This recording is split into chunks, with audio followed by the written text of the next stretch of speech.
Okay, so number 3 asks you to order from least to greatest using a number line. A number line is a great way to visualize these things. We can do that without doing any calculations, most likely.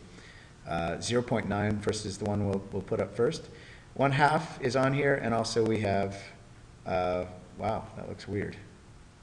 Should be 1. I don't know what this 2 is. Yeah, very odd. Anyway, okay, so 1/2 would be 0.5, so that means this is 0.6, 0.7, 0.8, 0.9, and 1 whole. So we can figure out where to put 0.9. It should be right here. Okay, and then 11/10. If we look at this as 1 whole, this is 10/10. All right, this must be 11/10, 12/10, 13/10, 14/10, 15/10, also known as 1/2. So here's 11/10 right here. And then we have 4/5. We can turn this into tenths if we want to, which would be nice. That would be 8/10. Okay, we can just make an equivalent fraction. That helps us place it right here because this is 9/10, so this must be 8/10, so 4/5 goes right before it. Okay, and then we have 1.4. This is 1.5, so 1.4 must be right here, just using this number line. And then last but not least, 1 7/20. We have to use our noggins to figure out where that's going to go. We can imagine if we turn this into tenths, it's kind of difficult. You'd have like 1 3.5 tenths. But anyway, you'd know that that would go before 1 4 tenths. That's probably the easiest way to visualize it.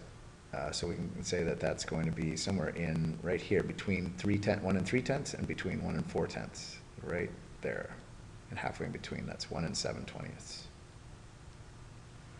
Okay, so that's the order: 4/5, 0.9, 11/10, 1 7/20, and 1.4.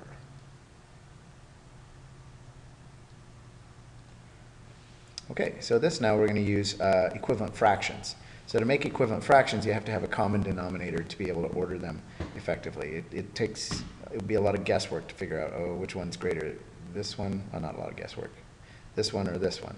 Because they don't have common denominators, it's hard to compare. So we have to figure out what's the lowest common multiple of all these numbers. I could say, oh, 16 would work for 2 and 8, but it doesn't work for 5 and 10.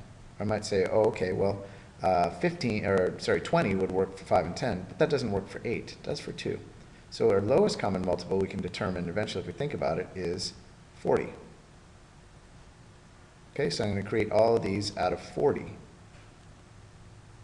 and just rename it.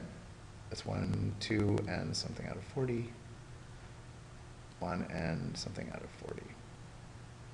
Okay, so 2.5 is what out of 40? Well, if we multiply the 2 by 20 to get to 40, we have to do that to the numerator. So that's 2 and 20/40. That's 2.5, right?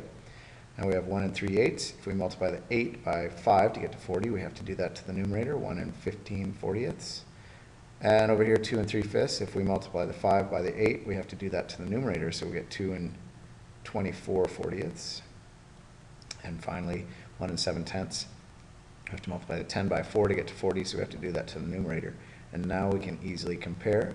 So from greatest to least, the greatest is 2 and 3/5, also known as 2 and 24/40. Then the next one after that is 2 and 20/40, also known as 2.5. And then we've got our ones, 1 and 28/40, also known as 1 and 7/10. And then the last one is 1 and 15/40, also known as 1 and 3/8. Okay, that's it for this page, and I'm going to make another video. Oh goodness. Hang in.